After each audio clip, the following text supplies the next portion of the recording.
So here it is. This is becoming the most popular slide in the industry. This is the new Nasdaq Playbook.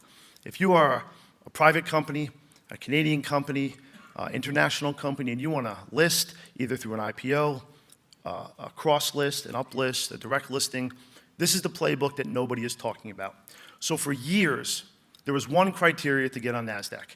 You had to meet company qualification listings, both qualitative and quantitative. You've all heard me before talk about what we affectionately refer to as the core four: shareholders' equity, public float, number of shareholders. Those types of requirements for years was the standard to get on a senior exchange.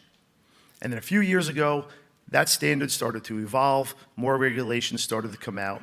And right now, we are in a full swing of 3 new detailed qualifications to list on Nasdaq, especially if you're a foreign company, because all of these new rules were passed for international companies, and unfortunately, that includes Canadian companies, if you're not a domestic issuer.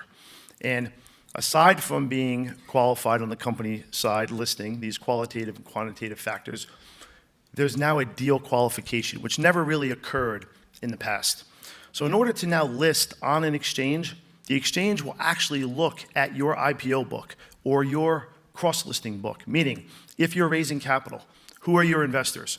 Where are they from? What other deals have they participated in? Is your deal sufficiently distributed? Meaning, is it not concentrated in the hands of a few? These are the things that the exchanges are now looking at.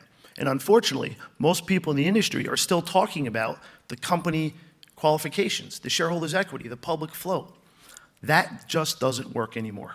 And most recently, including December 2025, Nasdaq passed the most sweeping regulations and rules for new listings probably in the last 20 years.